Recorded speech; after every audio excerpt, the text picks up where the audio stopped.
새벽 4시, 아직 해가 뜨지 않은 시간에 리어카를 끌고 나서는 노인이 있었습니다. 동네 사람들은 다 알았어요. 골목 어귀에서 리어카 소리가 나면, 아, 최씨 할아버지 나오셨구나. 그걸로 새벽을 가늠했대요. 그분이 폐지를 준 게 30년입니다. 세상이 바뀌고 동네가 바뀌고 가족이 흩어지는 동안 그분은 매일 새벽 그 시간에 리어카를 끌고 나오셨어요. 가족들은 솔직히 말하면 창피해했어요.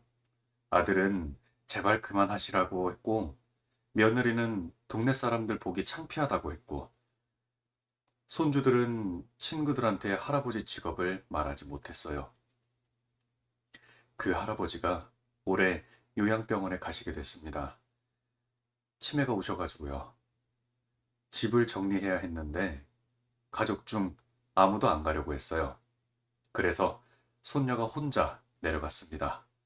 34살 최수아 씨. 집을 치우다가 벽장을 열었어요. 근데 안에 상자가 5개 있는 게 아니겠어요? 그리고 그 각각의 상자 위에 이름이 하나씩 적혀 있었어요. 오늘 저는 그 상자 안의 이야기를 읽어드리겠습니다. 저는 매주 평범한 어르신들의 평범하지 않은 이야기를 대신 읽어드립니다. 사연은 영상 아래 커뮤니티 탭이나 이메일로 보내주시면 됩니다. 이제 시작하겠습니다. 할아버지 이름은 최병철입니다. 1943년생이에요. 충북 청주 출신이신데 할아버지 스스로 본인 고향 이야기를 거의 안 하셨대요. 손녀 수아 씨가 나중에 알아봤을 때 할아버지가 12살 때 부모님을 한꺼번에 잃으셨다는 걸 알았대요. 한국전쟁 직후에 유행하던 전염병이었다고 했어요. 형제들이랑 뿔뿔이 흩어졌고 할아버지는 그 뒤로 혼자 서울로 올라오셨어요. 12살에. 서울에서 처음 하신 일이 구두 닦기였대요. 그 다음이 신문 배달, 또 그 다음이 공사장, 막노동. 이것저것 일 하시다가 결국 건설 현장 일용직으로 자리를 잡으셨대요. 그게 30년 전이에요. 할머니 박정순 씨를 만난 건 1968년이래요. 할아버지 25, 할머니 23. 동네 사람 소개로 만나셨는데 2번 만나고 결혼하셨대요. 돈도 없고 시간도 없고 2번 만나고 마음에 들면 된다. 그게 그 시절 방식이었으니까요. 할아버지가 말이 없는 분이셨대요. 수아 씨가 기억하는 할아버지는 항상 무표정이셨대요. 기쁜 것도 슬픈 것도 얼굴로 잘 드러내시는 분이 아니었어요. 그냥 묵묵히 밥 먹고 일 나가고 들어와서 씻고 주무시고 그게 할아버지의 하루였죠. 아들 현식이 1969년에 태어나셨어요. 수아 씨 아버지죠. 그리고 딸 현미가 1972년에 태어났어요. 두 자녀를 키우시면서 할아버지는 현장 일을 계속하셨어요. 몸이 버텨주는 한. 그러다가 할아버지가 50살이 됐을 때 현장 일이 많이 힘들어지셨어요. 허리가 많이 안 좋아지셨거든요. 30년 동안의 현장 일이 몸에 쌓인 거예요. 그때부터 하신 게 폐지 줍는 일이었습니다. 1993년이에요. 수아 씨가 태어나기 2년 전이죠. 폐지 줍는 게 창피한 일이냐고 물으신다면 저는 그게 창피한 일은 아니라고 생각해요. 하지만 가족 입장에서 특히 그 시절에 자라나는 자녀들 입장에서는 친구들한테 쉽게 말하기 어려웠겠죠. 그게 그 가족이 나쁜 사람들이어서가 아니라 그때 당시 풍토가 그랬을 거예요. 수아 씨 아버지 현식 씨가 할아버지께 그만하시라고 한 게 한두 번이 아니었대요. 아버지, 제가 돈 드릴게요. 안 하셔도 돼요. 근데 할아버지는 들으시는 척도 안 하시고 다음날 새벽에 또 리어카 끌고 나가셨대요. 그게 또 30년이죠. 수아 씨가 기억하는 할아버지랑 자기 사이의 첫 기억이 뭔지 사연에 써주셨어요. 읽어 드릴게요. 제가 5살 때였어요. 할아버지 리어카에 올라탄 적이 있어요. 할아버지가 폐지를 잔뜩 쌓아놓은 리어카에 저를 그 위에 올려주셨어요. 종이 위에 앉아서 할아버지가 리어카 끄는 걸 뒤에서 봤는데 그때 할아버지 등이 엄청 넓어 보였어요. 어릴 때는 그냥 재밌었죠. 뭘 하는 건지 창피한 건지 그런 거 몰랐으니까. 그냥 할아버지 리어카 타는 게 좋았어요. 수아 씨가 초등학교 들어가면서부터 달라졌다고 했어요. 친구들이 할아버지 뭐 하시냐고 물어봤을 때 그냥 일하죠 라고 얼버무리게 됐다고. 중학교 때는 할아버지가 학교 근처에 오시는 게 싫었대요. 혹시 친구들이 볼까봐. 그게 수아 씨가 나쁜 손녀라서가 아니에요. 그 나이 때 아이들이 다 그렇잖아요. 부모님이나 할아버지 할머니가 자기 기준에서 조금 다르면 그냥 부끄러운 거예요. 그 마음이 나쁜 게 아니잖아요. 근데 나중에 어른이 되고 나면 그게 후회가 되는 거예요. 수아 씨가 고등학교 다닐 때 어머니가 많이 아프셨대요. 갑상선암이었어요. 치료는 됐는데 한동안 어머니가 일을 못 하셨고 집이 좀 빠듯해졌어요. 그때 수아 씨가 미술학원을 다니고 있었대요. 미술을 좋아했거든요. 그림 그리는 걸 제일 좋아했는데 어머니가 아프시니까 학원은 끊어야겠다 싶었대요. 그런데 학원비가 계속 들어왔대요. 어머니가 어디서 마련했겠지 했는데 나중에 알고 보니까 할아버지가 내주신 거였대요. 그 폐지 팔아서 번 돈으로. 수아 씨는 사실 그 사실을 대학교 때 어머니한테 들었대요. 그때 처음으로 창피하다는 마음 대신에 다른 감정이 들었다고 했어요. 뭔지 딱 설명하기는 어려운데 그냥 좀 마음이 무거운 것 같은 거, 고마운 것 같은 것도 있고 미안한 것 같은 것도 있고 그냥 그런 복잡한 감정 있잖아요. 네. 그래서 수아 씨가 할아버지께 직접 고맙다고 한 적이 있냐고요? 없대요. 한 번도. 그 말을 어떻게 꺼내야 할지 몰라서 할아버지도 그 얘기를 먼저 꺼내신 적이 없었고요. 두 사람 사이가 그런 사이였어요. 뭔가가 있는데 말로는 안 하는 그런 사이. 할아버지한테 이상한 게 느껴지기 시작한 건 3년 전이라고 했어요.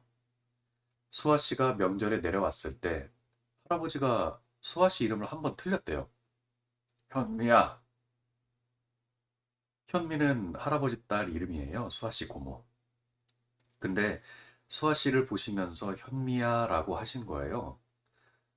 그게 처음이었는데 수아 씨는 그냥 순간적으로 헷갈리셨나 보다 했대요. 연세도 있으시고 피곤하셨겠지.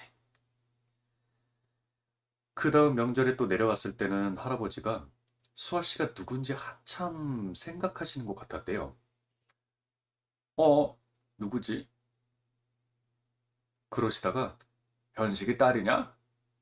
하셨대요. 그래서 수아 씨가 병원에 모시고 갔어요. 검사를 받으셨는데 알츠하이머 초기라고 했습니다. 그 진단을 받고 나서 가족들이 모였어요. 수아 씨 아버지 현식 씨랑 고모 현미 씨랑 요양병원에 모시는 게 좋겠다는 결론이 나왔어요. 혼자 사시는 할아버지를 계속 혼자 두기가 어렵겠다고. 할머니께서는 10년 전에 돌아가셨대요. 뇌출혈이셨는데 새벽에 쓰러지셔서 급하게 가셨어요. 아침에 발견됐을 때는 이미 의식이 없으셨대요. 할아버지가 그때 충격을 많이 받으셨는데 표현을 못하는 분이시라 얼마나 힘드셨는지 가족도 잘 몰랐다고 했어요. 할머니 가시고 나서 혼자 사신 게 10년이죠. 요양병원에 모시는 날이 정해지고 할아버지를 모시러 갔을 때 할아버지가 집 문 앞에서 한번 돌아보셨대요. 그 집에서 수십 년을 사셨으니까 그냥 한번 돌아보시고 아무 말 없이 나오셨대요. 차에 타시면서 수아 씨 손을 꼭 한번 잡으셨대요. 꽤 오래 잡고 계셨는데 한마디 하셨어요. 벽장. 그게 다였어요. 벽장.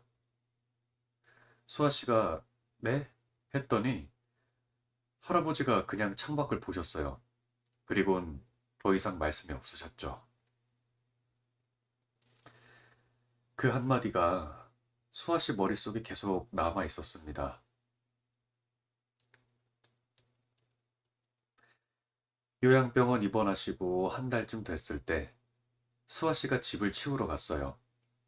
아버지도 고모도 안 가겠다고 했습니다. 아버지는 바쁘다고 했고 고모는 나는 못하겠다고 했어요. 결국 수아 씨 혼자 내려갔습니다. 할아버지 집은 경기도 안양 쪽 빌라였어요. 오래된 빌라 1층이었는데 마당이 조금 있었어요. 그 마당에 할아버지 리어카가 세워져 있었죠. 집 정리하는 동안 치워야 하는데 그 리어카가 너무 낡아 보여서 수아 씨가 리어카 손잡이를 딱 잡았대요. 근데 그랬다가 그냥 놨대요. 아직 버리면 안 될 것 같아서. 집 안으로 들어갔습니다. 할아버지가 혼자 사시던 집치고는 깔끔했어요. 딱히 쌓인 것도 없고 지저분한 것도 없었어요. 그냥 오래된 물건들이 제 자리에 있는 집. 냄새도 오래된 나무 냄새랑 뭔가 비누 냄새 같은 게 났대요. 정리는 부엌부터 시작했어요. 냉장고 정리하고 그릇들 챙기고 할아버지가 쓰시던 그릇들이 다 낡았어요. 세상이 바뀌어도 그릇은 그대로인 수십 년 된 것들. 방으로 들어갔어요. 침대랑 낡은 장롱, 낡은 TV. TV 위에 사진 액자가 하나 있었는데 할아버지랑 할머니가 젊을 때 찍은 사진이었어요. 할머니는 웃고 계시고 할아버지는 무표정이셨어요. 살아 계실 때랑 똑같이. 그 사진 액자를 내려서 한참 보셨대요. 그러다가 문득 할아버지가 차에서 하셨던 말이 생각나셨대요. 벽장. 방 안쪽에 오래된 벽장이 있었어요. 미닫이 문이 달린 좀 낡은 벽장. 문을 열었더니 안쪽에 상자들이 보였어요. 종이 상자들이 5개. 폐지 모을 때 쓰는 그런 종이 상자가 아니라 택배 상자나 과자 상자 같은 것들을 모아서 쌓아놓은 거였어요. 그리고 각각의 상자 위에 이름이 쓰여 있었습니다. 굵고 또박또박한 글씨로. 현식, 정미. 정미는 현식 씨 부인이고 수아 씨 어머니입니다. 그리고 현미, 수아. 마지막 하나, 정순. 정순은 할머니 이름이었어요. 수아 씨는 상자들을 꺼내서 거실로 가져왔습니다. 5개를 나란히 놓고 어느 걸 먼저 열까 생각했대요. 할머니 상자를 마지막으로 보기로 했어요. 먼저 아버지 이름 쓰인 상자를 열었습니다. 현식. 안에 뭐가 들어있었을 것 같으세요? 아버지 어릴 때 성적표가 있었어요. 초등학교, 중학교, 고등학교. 누렇게 반의 성적표들. 그리고 상장들. 달리기 3등, 그림 그리기 장려상, 개근상. 대단한 상들이 아니에요. 근데 하나도 버려지지 않고 있었어요. 그리고 사진 몇 장. 아버지가 어릴 때 찍은 사진들, 돌잔치 사진, 초등학교 입학식 사진, 가족 사진, 그리고 접힌 종이 하나. 펼쳐봤더니 아버지가 초등학교 때 쓴 것 같은 글씨로 이렇게 적혀 있었어요. 아버지, 저 오늘 달리기에서 3등 했어요. 상장 받았어요. 아버지한테 드리고 싶어요. 현식 올림. 날짜가 1980년이었어요. 아버지가 11살 때 쓴 거죠. 수아 씨가 이걸 보고 한동안 멍했대요. 오, 아버지가 이런 걸 쓰는 사람이었구나. 그리고 할아버지가 이걸 보관하셨구나, 45년 동안. 그리고 두 번째 상자, 정미, 어머니 이름이요. 어머니 결혼 전 사진들이 있었어요. 할아버지가 이걸 어떻게 구하셨는지 아마 외할머니가 모아두신 걸 할아버지가 가져오셨나? 확실하진 않아요. 그리고 어머니가 결혼하고 나서 처음 설날에 드린 세뱃돈 봉투, 그리고 어머니 글씨로 아버님께 라고 적혀 있었어요. 그 세뱃돈 봉투를 할아버지가 보관하고 계신 거였어요. 그리고 어머니가 아프셨을 때 병원에서 치료 잘 받고 있다는 내용의 손편지가 하나. 아버님, 걱정 마세요. 잘 나을게요. 라고 쓰여 있었어요. 날짜가 수아씨 고등학교 때였네요. 그 힘들었던 시기에. 세 번째 상자, 현미. 고모 이름이에요. 고모의 성적표들, 고모가 어릴 때 그린 그림들. 크레파스로 그린 가족 그림이 있었는데 막대기처럼 그린 가족이 5명이 있었고 할아버지가 제일 크게 그려져 있었어요. 그림 밑에 어린 글씨로 우리 가족이라고 쓰여 있었고요. 그리고 고모가 어린이날에 쓴 것 같은 카드. 아빠 사랑해요. 수아 씨가 이 상자를 받으면서 고모한테 전화하고 싶었대요. 고모가 할아버지 요양병원 간 것도, 그러니까 그런 것도 잘 안 가는데 이거를 보면 어떨까 싶어서. 근데 일단은 다 열어보고 나서 하기로 했어요. 네 번째 상자. 수아. 본인 이름이에요. 수아 씨가 이 상자를 열면서 손이 떨렸다고 했어요. 왜인진 모르겠는데 자기 이름이 적힌 상자를 여는 게 제일 무서웠대요. 열었더니 그림이 가득 있었어요. 수아 씨가 어릴 때 그린 그림들, 미술 시간에 그린 것들도 있고, 집에서 그냥 그린 것들도 있고. 근데 수아 씨도 기억 못하는 그림들이 대부분이었어요. 그리고 미술학원 수료증. 수아 씨가 고등학교 때 다니던 그 미술학원 수료증이 있었어요. 그리고 수아 씨가 어릴 때 할아버지한테 쓴 편지가 한 장 있었어요. 초등학교 때 쓴 것 같은 글씨였는데 수아 씨가 읽어보니까 본인이 쓴 건 맞는데 기억이 안 나는 내용이었대요. 편지 내용을 읽어드릴게요.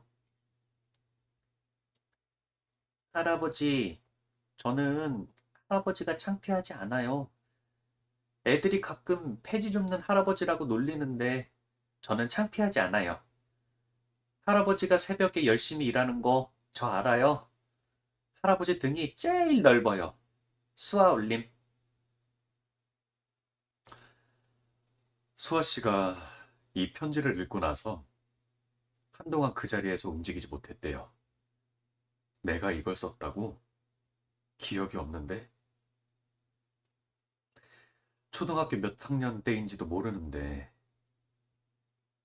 이걸 내가 썼고 할아버지가 이걸 가지고 계셨구나. 그 뒤로 중학교, 고등학교 때 창피하다고 생각했던 게 그게 얼마나 마음속에 남고 지워지지 않는지 이 편지가 있는데도 본인이 이걸 썼는데도 수아 씨가 그 편지를 들고 한참을 울었어요. 네 번째 상자 바닥에 뭔가 더 있었어요. 편지 밑에 봉투 하나. 봉투 위에는 이렇게 적혀 있었어요. 주운 것들. 열어봤더니 아이들이 그린 그림이 나왔어요. 수아 씨가 그린 게 아니라 모르는 아이들이 그린 그림들이요. 종이가 다 구겨져 있었어요. 원래 버려져 있던 것들이니까. 그림들 중에 어떤 건 재활용 수거하면서 나온 것 같았어요. 크레파스로 그린 집 그림, 물감으로 그린 꽃 그림, 색연필로 그린 강아지. 다 아이들이 그린 거예요. 그게 봉투 안에 한 20장쯤 됐어요.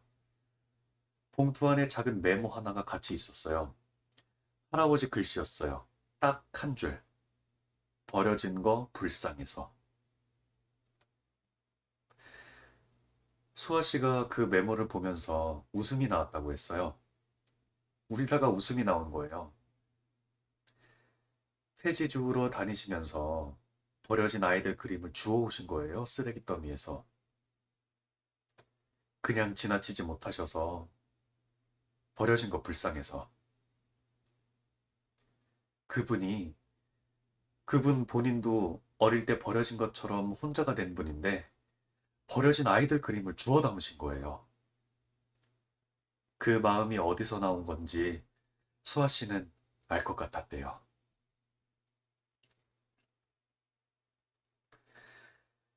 다섯 번째 상자를 열기 전에 수아 씨는 좀 쉬었대요. 감정이 너무 한꺼번에 몰아친 것 같아서 잠깐 물 한 잔 마시고 창밖을 봤어요. 할아버지 집 창밖에 마당이 보이고 리어카가 보였어요. 그 낡은 리어카.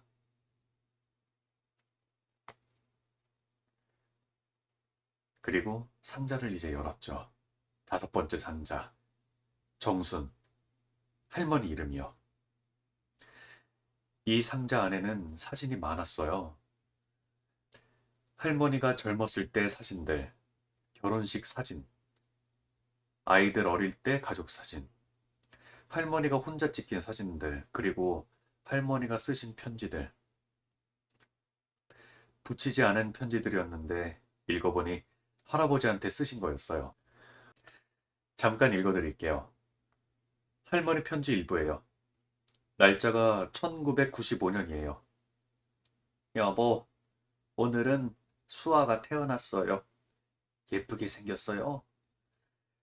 당신 닮았는지 물어봤더니 산파 아주머니가 웃으면서 엄마 닮았다고 했어요. 다행이에요. 당신처럼 무표정하면 어떡하나 했는데 오늘 피곤할 텐데 일 나가지 않아도 된다고 했는데 나갔죠? 알아요. 당신이 왜 그러는지. 수아 학교 들어갈 때 돈 필요하다고 비리 모아두려고 그러는 거잖아요. 나는 알아요. 수고해요. 수아 씨가 이 편지를 읽으면서 할머니가 할아버지를 어떻게 대하셨는지가 느껴졌대요. 말 못하는 사람이 왜 그러는지 다 알고 계셨던 거예요. 편지가 여러 통이었는데 전부 할아버지한테 쓰신 거였어요. 일상적인 내용들이 많았죠. 오늘 현식이가 이랬다. 오늘 현미가 저랬다. 오늘 시장에서 뭘 봤다. 할아버지한텐 말로 못하시니까 편지로 쓰신 거겠죠. 할아버지가 읽으셨는지 안 읽으셨는지는 몰라도 읽으셨겠죠. 이렇게 상자에 넣어두셨으니까. 상자 맨 아래에 작은 노트 하나가 있었어요. 수첩보다 좀 큰 일반 노트.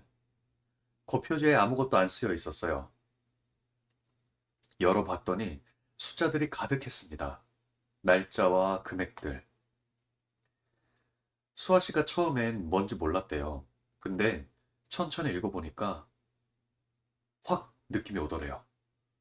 폐지 팔아서 번 돈을 어디에 어떻게 썼는지 기록한 가계부였습니다.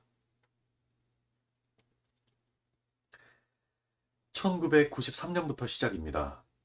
폐지를 시작한 그 해부터 노트 첫 줄이 이랬어요. 1993년 3월 이번 달 합계 87,000원. 현식이 교복값 보탬. 그 다음 줄 1993년 5월 이번 달 합계 92,000원.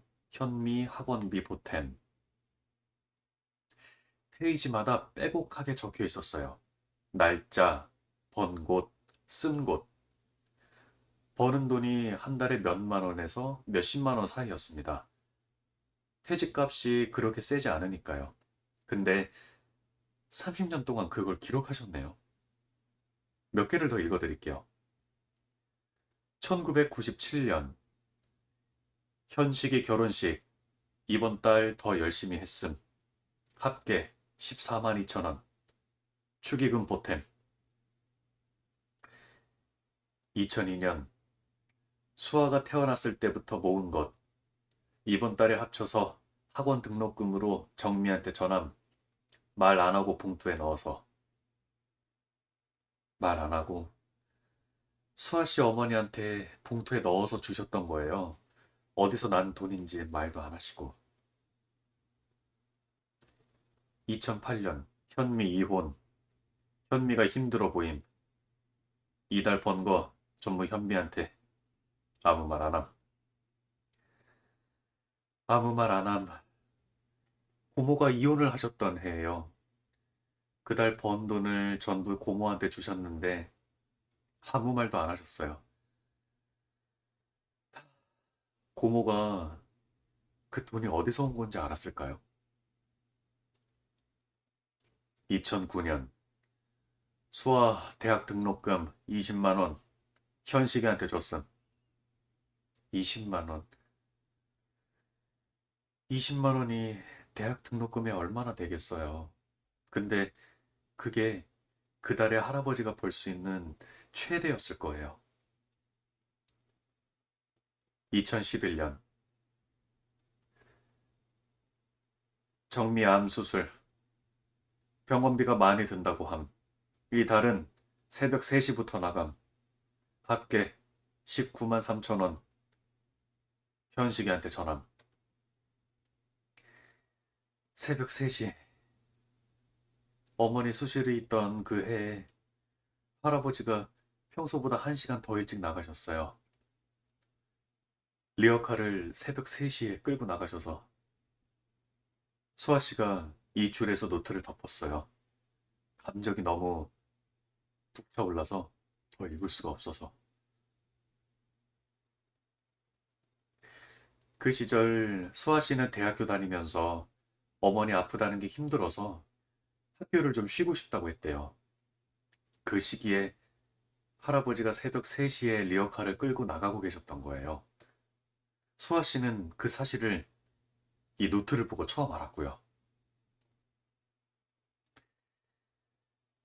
30년 동안 수아 씨가 잠깐 계산을 해봤대요. 30년 동안 할아버지가 폐지로 번 돈이 얼마나 될까? 한 달에 평균 잡아서 10만 원이라고 해도 30년이면 3,600만 원이에요. 근데 그게 다 노트에 기록된 대로 어딘가로 갔어요. 자녀들한테, 손자한테, 손녀한테. 한 번도 본인을 위해서 쓰신 게 노트에는 없었어요. 그래서 수아 씨가 노트를 처음부터 다시 살펴봤어요. 30년치 기록이니까 얼마나 많은 줄이에요. 근데 할아버지 본인 것으로 쓴 기록이 딱 2줄이었어요. 하나, 2000년. 정순이 생일. 꽃 한 다발 9,000원. 할아버지 생일에 꽃 한 다발. 그게 할아버지가 30년 동안 본인을 위해 쓴 것 중 하나였어요. 아니, 할머니를 위한 거니까 본인 것도 아니죠. 둘, 2013년. 할머니 돌아가시고 3년 뒤에요. 정순이 산소에 국화삼 5,000원. 그게 전부였어요. 30년 동안 본인 것에 쓴 돈이 꽃 한 다발이랑 국화 한 다발이었어요. 수아 씨가 그 두 줄을 보면서 이 사람이 어떤 사람인지를 비로소 알았대요. 할아버지를 30년 넘게 알고 지냈는데 그 30년 동안 창피하다고 생각했는데 그 두 줄이 할아버지를 전부 말해주고 있었네요. 노트 마지막 장을 넘겼어요. 빈 페이지들이 있었는데 제일 마지막 페이지에 뭔가 붙어 있었어요. 포스트잇이었어요. 오래된 포스트잇. 노란 포스트잇인데 색이 많이 바랬어요. 근데 글씨가 할아버지 글씨가 아니었어요. 할머니 글씨였습니다. 근데 언제 쓰신 건지 날짜가 없었어요. 내용은 이랬습니다. 여보, 잘 키웠어요. 딱 그 한 줄이었습니다. 여보, 잘 키웠어요. 할머니가 언제 이걸 쓰셨는진 모르겠습니다. 돌아가시기 전에 쓰셨은지 아니면 그 전에 할아버지 노트를 보시고 쓰신 건지 할아버지가 언제 이걸 발견하셨는지도 몰라요.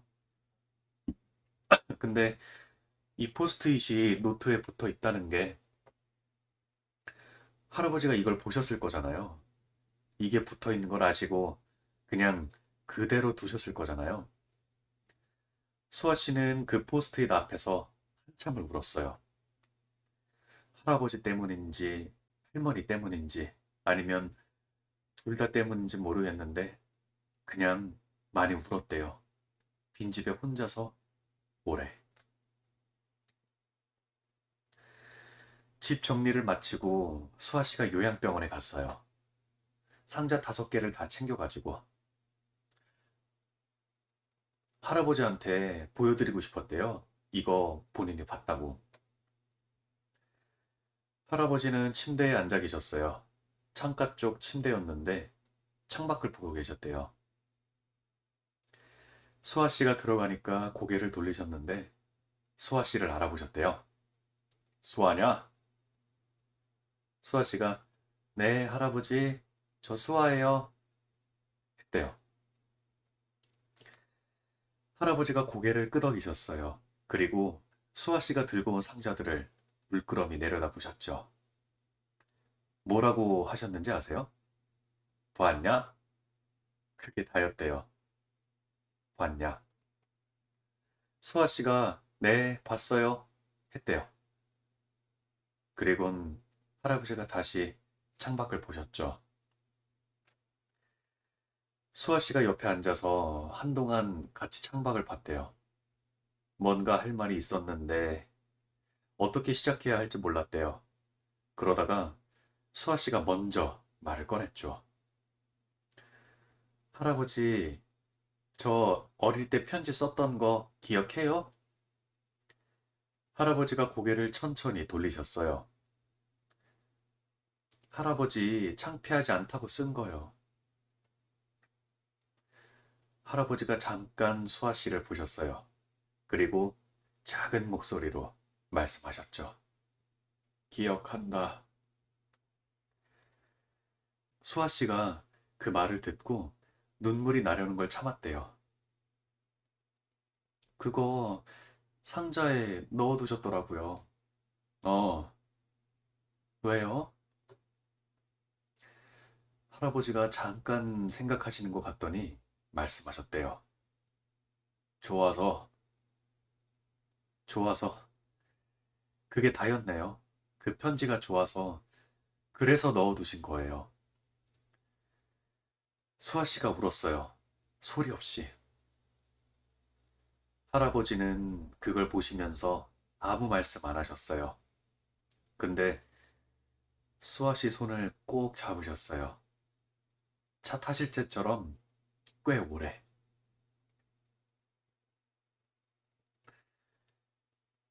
요양병원에서 나와서 수아 씨가 차 안에서 아버지한테 전화했어요. 아빠, 수아야. 집 정리 다 했어? 음, 아빠, 할아버지 벽장에 상자 있었어. 우리 이름 적힌 거. 잠깐 침묵이 있었습니다. 뭔데? 아빠 어릴 때 성적표. 상장들 다 있었어. 그리고 아빠가 달리기 3등 했을 때 썼다는 편지도. 소화기 너머에서 아무 소리가 없었어요. 아빠? 음, 그거 할아버지가 다 보관하고 계셨더라. 또 침묵. 그러다가 아버지가 말씀하셨어요. 그 편지를 아직도 갖고 계셨어? 음, 아빠, 나 할아버지한테 다녀왔어, 오늘. 그래? 할아버지가 나 알아보셨어. 그리고 내가 어릴 때 쓴 편지 기억한다고 하셨어. 아버지가 그 뒤로 한동안 말을 못 하셨대요. 수아 씨도 기다렸죠. 한 2분쯤 있다가 아버지가 말씀하셨어요. 나 이번 주말에 가봐야겠다. 가봐. 할아버지 좋아하실 거야. 그래, 알겠어. 그러고 끊으셨는데 아버지 목소리가 많이 잠겨 있었어요. 그 주말에 아버지가 요양병원에 가셨대요.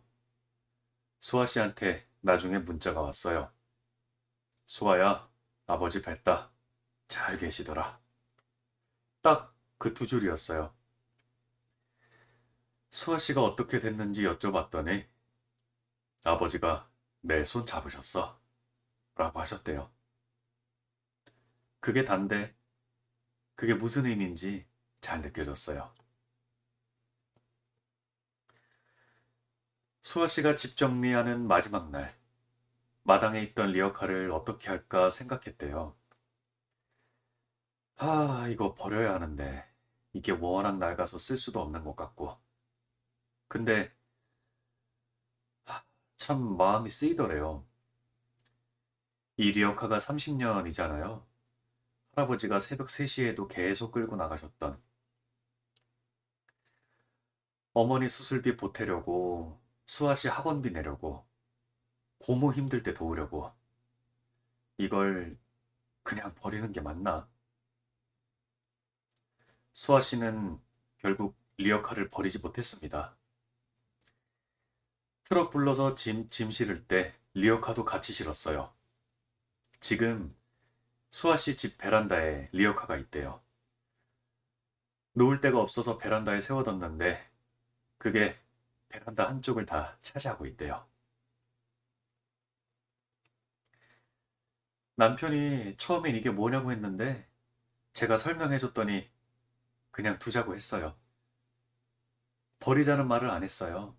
저도 아직 버릴 마음이 안 생기네요. 언제 버릴 수 있을지 모르겠어요. 아마 꽤 오래 있을 것 같아요. 이렇게 쓰셨어요. 수아 씨가 상자에서 나온 버려진 아이들 그림들, 그것도 버리지 않았대요. 집에 가져왔어요. 승부장 남짓 되는 그 그림들, 다 다른 아이들이 그린 그림들. 크레파스 집 그림, 물감 꽃 그림, 색연필 강아지. 그거 어떻게 했는지 아세요? 액자에 넣었대요. 하나하나 작은 액자들에 넣어서 집 벽에 걸었대요. 친구들이 놀러 오면 이게 뭐냐고 물어봐요. 그래서 저는 말해요. 저희 할아버지가 새벽에 폐지 주우러 다니시다가 주워온 그림들이야.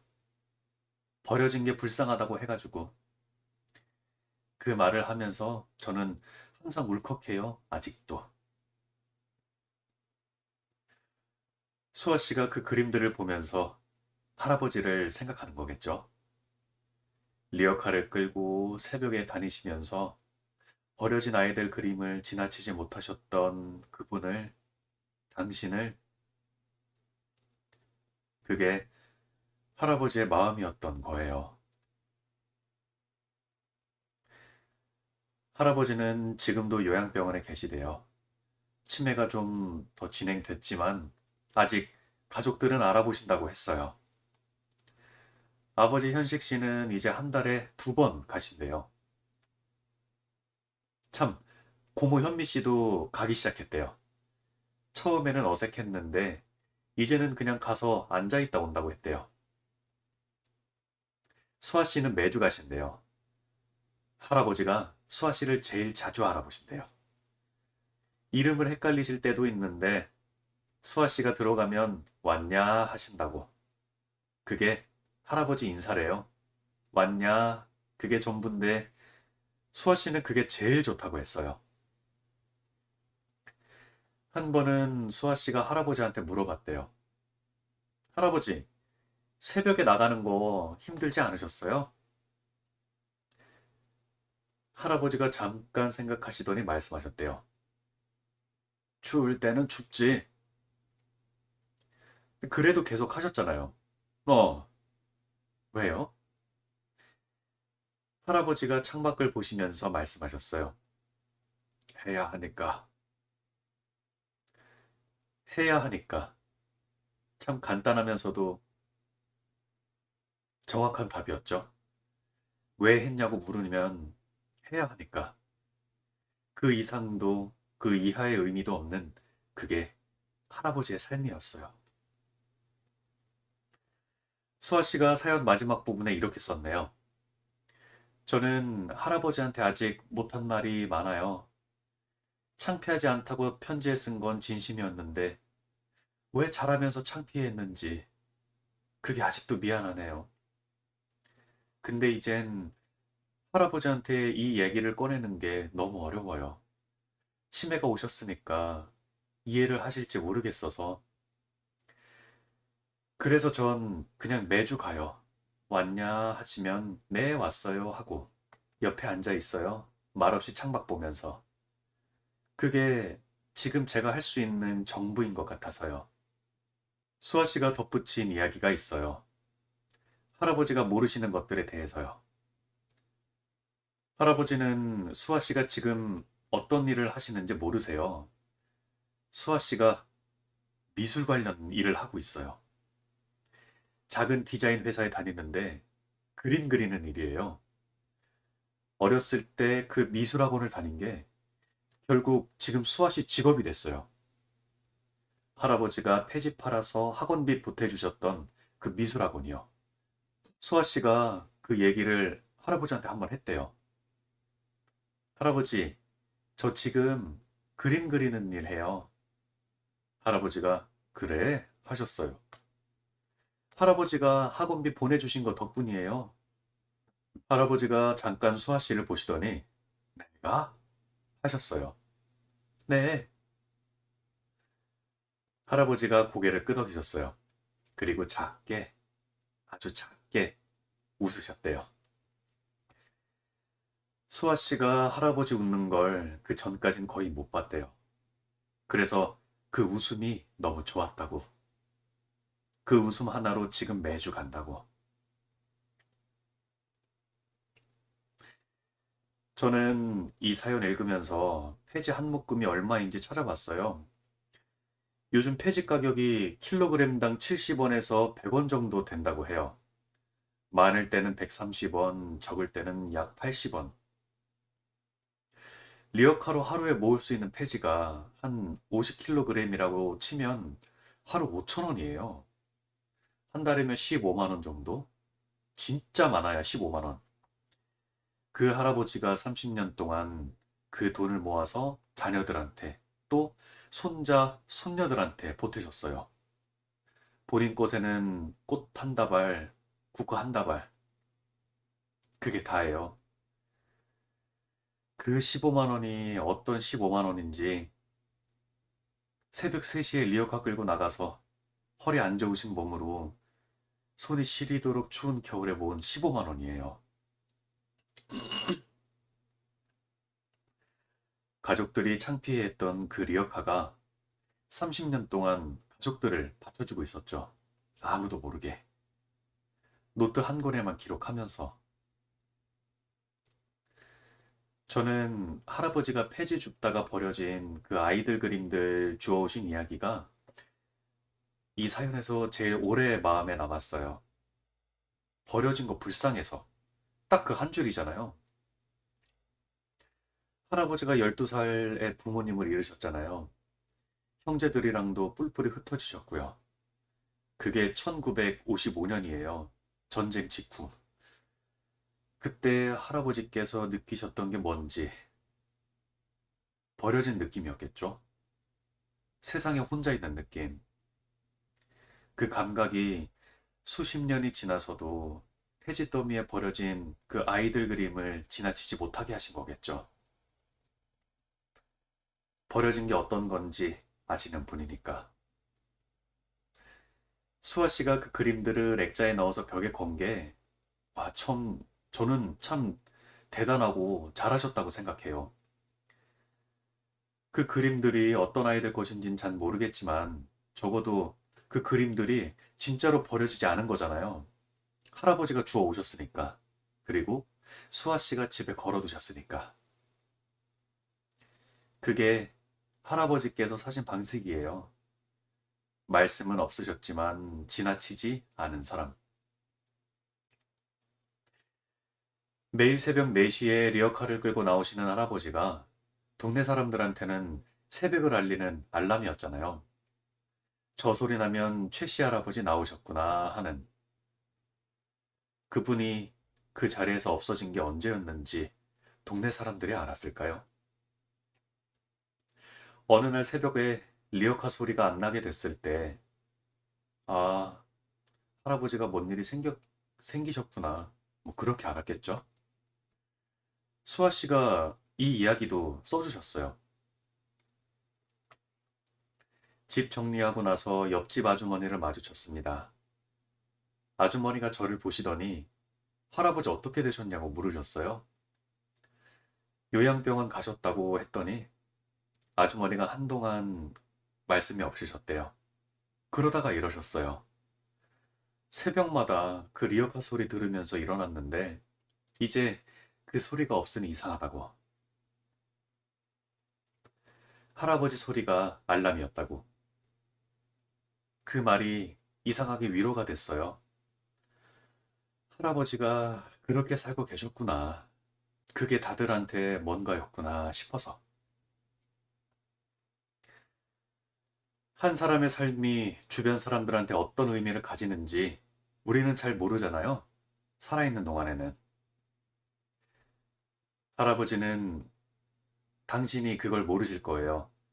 매일 새벽에 나가는 게 누군가의 알람이었다는 걸. 동네 사람들이 그 리어카 소리로 새벽을 가늠했다는 걸. 그냥 해야 하니까 하셨겠죠? 그게 다였을 테고. 그러니까 충분하죠. 사연 마지막에 수아 씨가 쓰신 글이에요. 저는 이 사연을 보내면서 한 가지 고백하고 싶었어요. 저는 오랫동안 할아버지가 창피했습니다. 중학교 때, 고등학교 때. 친구들한테 할아버지 뭐 하시냐는 말을 못했어요. 그게 지금도 부끄러워요, 저한테. 근데 한편으로는 그게 그 나이 때 어쩔 수 없는 거기도 하잖아요. 모르는 거니까, 아직. 할아버지가 새벽 3시에 나가고 계셨다는 것도 그 돈이 어디로 가고 있었는지도. 지금 이걸 들으시는 분들 중에 부모님이나 할아버지, 할머니가 계신 분들한테 드리고 싶은 말이 있어요. 지금 창피하거나 이해가 안 된다거나 왜 저러나 싶은 분이 있으시더라도 나중에 꼭 한번 물어봐 주세요, 직접. 왜 그렇게 사셨냐고. 저는 다행히 벽장이라는 물건이 있었기 때문에 아셨지만 그래도 없는 경우가 있기 때문에 한번 직접 물어보시는 게 훨씬 나아요. 할아버지, 저는 할아버지가 창피하지 않아요. 그때도 그랬고 지금도 그래요. 다만 그 말을 더 자주 했어야 했는데 너무 늦어서 미안해요. 이번 주에 또 갈게요. 왔냐 하시면 네, 왔어요. 할게요. 최수아 씨 사연이었습니다. 사연 보내주셔서 너무 감사해요. 저는 이 사연에서 제일 먼저 떠오른 게 노트의 두 줄이었어요. 30년 동안 기록 중에 본인을 위해 쓴 것이 꽃 한 다발과 국화 한 다발. 이게 이분의 삶인 거예요. 남기신 게 꽃가 두 번이잖아요. 나머지는 다 가족들한테. 그 사실을 가족들이 벽장 열기 전까지 몰랐다는 게, 물론 할아버지가 말씀을 안 하셨으니까, 해야 하니까 하셨고, 그게 다였으니까. 그런 분들이 우리 주변에 많이 계실 거예요. 말 못하고, 표현 잘 못하시고, 그냥 새벽에 나가시는 분들. 그분들이 왜 그러시는지 한 번쯤 물어봐 주시면 어떨까요? 나중에 후회하기 전에. 할아버지, 오래오래 사세요. 수아 씨가 이번 주도 갈 거예요. 네, 마지막입니다. 사연 보내주세요. 대단하지 않아도 됩니다. 누군가에게 한 번쯤 들려주고 싶었던 이야기면 충분합니다. 영상 아래 이메일이나 커뮤니티 탭으로 보내주시면 제가 직접 읽겠습니다. 구독과 좋아요, 주변 분들께 공유해 주시면 감사하겠습니다. 또 찾아뵙겠습니다. 오늘도 건강하세요.